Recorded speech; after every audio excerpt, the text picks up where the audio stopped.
Hello, welcome to my channel. Today I'm going to be showing you how to make a wig from start to finish. So these are the things you're going to need in order to bleach your knots. I'm going to be using a piece of aluminum foil as well as a brush and mixing bowl. I'm using 20 volume developer. I'm also using a bleaching agent or a lightener. I'm going to be using my Got2b freeze spray, and here is my Frontal. It is a full frontal.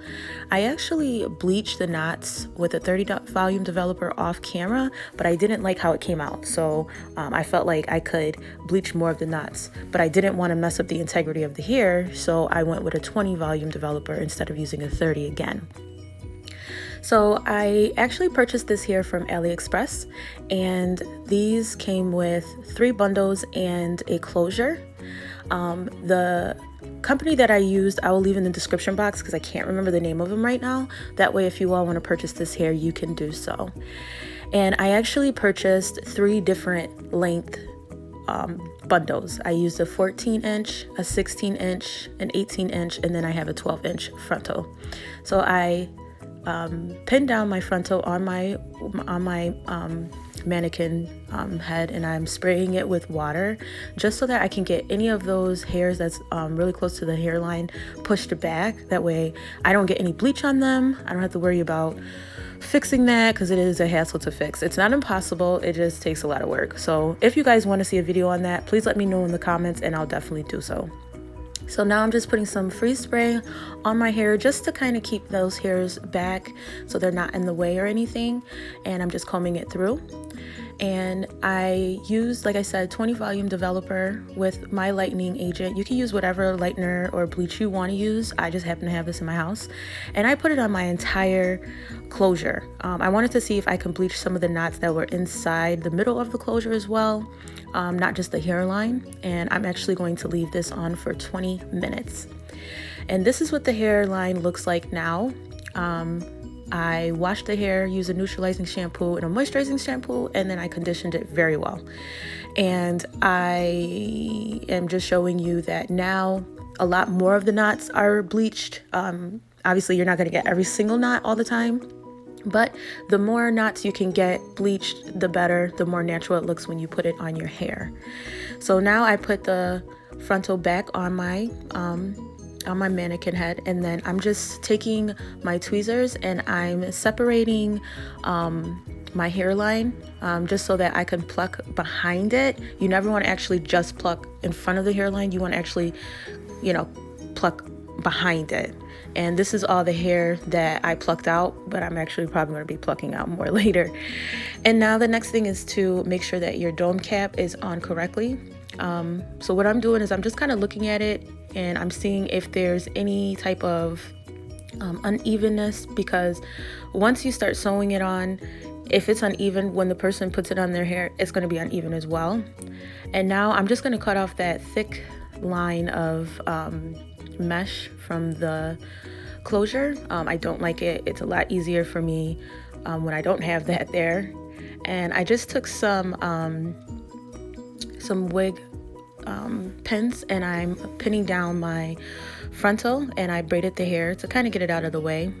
And then I sewed the frontal. I actually started from the middle of the frontal, and I sewed one side, and then I went back to the middle and sewed the other side. I don't go from one end to the other end. It just doesn't work for me that way, but you can if you choose to. And now I'm going to go to the back of the dome, and I'm going to start sewing my first track. I actually sew underneath. My first track is underneath the weft. It just makes it so that it looks a lot more natural when you want to go to pull up the hair and put it into a ponytail. So those little hairs kind of will act as little hairs in the back of your natural hair. So it just makes it look a little more natural if you're not using a 360 frontal.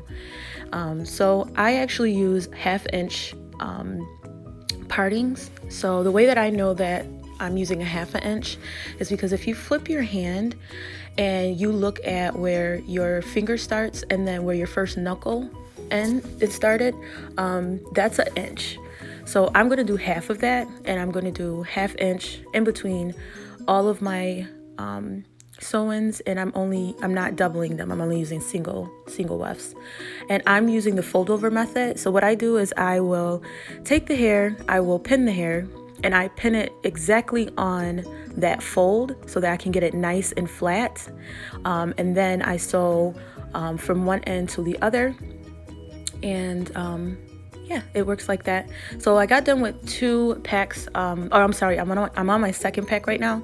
And now we're starting to get to where my frontal starts. So I put that first track that is near my frontal. I tried to make it as even as possible so that everything will stay kind of symmetric. And I want to make sure that everything looks very clean and all that good stuff. So with my third tracks, my third bundle, I'm going to stop using curves, if that makes sense. I'm not going to be curving it anymore. I'm going to be starting to make it so that the wefts are straight across the same way that the frontal is. So here's the final wig. It hasn't been blow dried or anything yet. As you can see, I went straight across right behind the frontal, and I'm gonna actually turn my wig inside out to cut off that extra mesh that's underneath my frontal. And once I do that, this is what it looks like. So that mesh is gone. I'm sorry, that dome cap is gone. And now I'm gonna be flat ironing. So I'm gonna be using Cantu silk, hair silk. I'm going to be using Biosilk with that as well.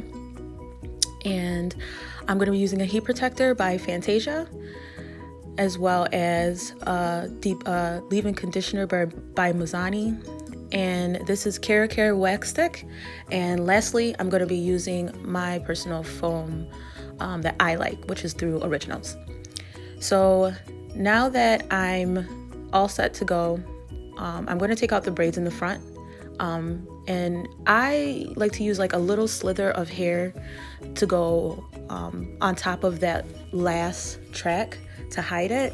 So what you do is you take some wax stick, you take the wax stick and you put it on that little slither of hair before you flat iron it, and it will make it lay very flat so that you can hide that last track. That's very important because you don't want people seeing that track at all. So now that the hair has been completely flat ironed and straightened, as you can see, it's a silky straight, smooth hair. It's not coming out or anything. It's a really good quality hair. But as you can see, like I said, I probably will end up plucking it more because it looks a little too bulky on the hairline for my taste. But not at the moment. I wasn't going to do it right now. And as you can see, I wanted to show you guys how important it is to lay that little piece of hair over that last track, because it just makes it look so much more natural. So I cut my baby hairs and I used my foam and laid them down with a strip, a black strip, just so that I can start curling it while those baby hairs are kind of drying. That way they can naturally fall forward instead of trying to bounce back up with the hair that it was with. It just makes it better that way. And I curled the hair using my Babyliss flat iron. And now I'm just kind of taking the curls out with my hand. I don't like using combs with this at this point because I want more of a body wave, very defined curl. I don't want to really mess up the integrity of the curl. And this is the final look. As you can see, the baby hairs are laying forward. The curls are amazing. It curled great. Thank you so much for watching, and make sure that you subscribe. And definitely you want to make sure you're seeing any more videos I have, so you can also like and share this video. I don't mind. Leave any comments that you have for me or any questions, and I'll be more than happy to answer them. And make sure that you put me on your notifications so that you know of any videos I have coming up. Thank you again for watching, and have a blessed day. Bye.